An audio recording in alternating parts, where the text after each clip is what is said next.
آپ یہ ارشاد فرمائیں کہ ان حالات میں ہمارا دین کیا فرماتا ہے کہ اللہ تبارک و تعالیٰ نے ہمیں ان حالات میں کیا کرنے کا حکم دیا ہے؟ قاری صاحب ذرا روشنی ڈالیں اس پہ۔ دیکھیں جی، اللہ تبارک و تعالیٰ نے ہمیں پیدا فرمایا ہے، 70 ماؤں سے زیادہ وہ محبت رکھتا ہے ایک بندے سے، چاہے مسلمان ہو یا غیر مسلم۔ تو وہ ذات جو ماں سے 70 مرتبہ زیادہ محبت رکھتا ہے، اور پھر اس نے اپنی قدرت سے، اپنی محبت سے بنایا، پیدا کیا، جسم کے ایک حصے کو، آنکھوں کو، کانوں، زبان کو، چہرے کو بنایا۔ تو آپ پریشان جب بھی ہوں گے تو اس کا مطلب یہ ہے کہ اللہ تبارک و تعالیٰ کی آپ نے کوئی نافرمانی کر لی ہے، کوئی گناہ کر لی ہے، اللہ سے آپ دور ہو گئے ہیں۔ تو اس کا علاج معالجہ بڑا آسان ہے۔ سب سے پہلے تو یہ ہے کہ فرمایا کہ 2 رکعت نفل صلاۃ توبہ آپ پڑھ لیں، یا جب بھی تو غلطی کوتاہی ہو جاتی ہے تو فوراً آپ اس کے بدلے میں کوئی نیکی کا کام کر لیں کہ تاکہ وہ برابر ہو جائے معاملہ۔ تیسرا یہ ہے کہ فقلت استغفروا ربکم انہ کان غفارا، فرمایا استغفار آپ کثرت سے پڑھ لیں۔ سبحان اللہ۔ لیکن جب بھی آپ سے غلطی ہو، گناہ ہو، تو آپ کے دل پر ندامت ہو، افسوس ہو۔ ندامت ہونا، افسوس ہونا، یہی توبہ ہے۔ ندامت ہونا اور احساس اندر پیدا ہو جائے، جذبہ یہ پیدا ہو کہ مجھ سے یہ کوتاہی کیوں ہوئی، غلطی کیوں ہوئی، تو سمجھ لیں کہ آپ کے اندر ماشاءاللہ ایمان موجود ہے۔ وہ ایمان ہے جو آپ کو بہا رہا ہے اس چیز کے اوپر کہ آپ نادم ہو رہے ہیں، آپ آنسو بہا رہے ہیں، آپ استغفار پڑھ رہے ہیں، اللہ کے سامنے آپ گڑ گڑا رہے ہیں۔ تو ایک پریشانی تب جب ہوگی جب آپ اللہ تبارک و تعالیٰ کے باغی بن جائیں گے، بغاوت پر اتر آئیں گے، نافرمانی پر اتر آئیں گے، نماز آپ چھوڑ دیں گے، جھوٹ آپ بولنا شروع کر دیں گے، حرام حلال کی تمیز نہیں کریں گے، اسی طریقے سے جو ہے لوگوں کے حقوق کھا جائیں گے، لوگوں کو اذیت آپ پہنچائیں گے، بڑوں کا احترام نہیں کریں گے، اچھے اخلاق نہیں اپنائیں گے، تو یہ وہ چیزیں ہیں لا محالہ آپ کو پریشان کریں گی۔ لیکن جب پھوڑا نکل آئے تو پھوڑے کا علاج تو کرنا پڑتا ہے نا، چاہے کتنی تکلیف ہو۔ تو اب اس جو ناسور ہے نا نافرمانی اور گناہ کا، فرمایا التائب من الذنب کمن لا ذنب لہ، گناہوں سے توبہ کرنے والا ایسے جیسے اس نے گناہ کیا ہی نہیں۔ آج کل لوگ جو زیادہ رونا روتے ہیں وہ ہے جو ہے معاملات ہیں، معاش کے معاملات ہیں، بیچارے لوگ پریشان ہیں، مہنگائی عروج پر ہے، اور جناب ہماری جو کرنسی ہے ماشاءاللہ اس کی تو وہ تو ردی کی ٹوکری کے برابر آ گئی۔ اب ہر بندہ پریشان ہے، اس کے اخراجات اپنی جگہ ہیں، جو کھانے پینے کے ہیں، بہت ساری چیزوں کے اخراجات ہیں، وہ لوگ کہتے ہیں جی کم کر لو۔ کم کیسے کریں؟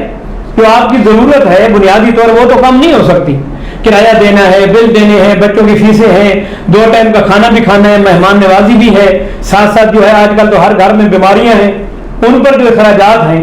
اب اللہ تبارک و تعالیٰ کا ایک بڑا خوبصورت نظام ہے، بڑا زبردست۔ وہ یہ ہے کہ ایک صحابی نے عرض کی یا رسول اللہ میرا گھر والے بہت زیادہ ہیں، میں مقروض بھی ہوں، تو میرے لیے کوئی دعا فرمائے، اللہ آسانیاں فرمائے۔ تو آپ صلی اللہ علیہ وسلم نے ان کو فرمایا اچھا یہ دعا کثرت سے پڑھا کرو، پھر اللہم اکفنا بحلالک عن حرامک وغننا بفضلک عمن سواک۔ ماشاءاللہ ماشاءاللہ۔ اور دوسرا فرمایا کہ مغرب اور عشاء کے درمیان سورۃ واقعہ کبھی بھی نہ چھوڑو۔ سورۃ واقعہ فرمائی یہ سورۃ الغنا ہے، بندے کو غنی کر دیتی ہے، پہاڑوں سے زیادہ بھی قرضہ ہو تو یہ سورۃ واقعہ روزانہ پڑھنے والا کبھی 1 دفعہ پڑھ لو، کبھی 2 دفعہ پڑھ لو، اللہ تبارک و تعالیٰ آپ کو خوشحال کر دیں گے اس قرآن مجید کی تلاوت سے، سورۃ واقعہ کی تلاوت سے انشاءاللہ تعالی۔ بہت شکریہ قاری صاحب، آپ نے بہت زبردست بتایا۔ ہمارے ناظرین کو آج کا یہ پروگرام پسند آئے گا انشاءاللہ، اور اس پہ عمل بھی کیجیے گا۔ اگلے تک پروگرام کے لیے ہمیں اجازت دیجیے، نیوز واچ کی پوری ٹیم کی طرف سے السلام علیکم۔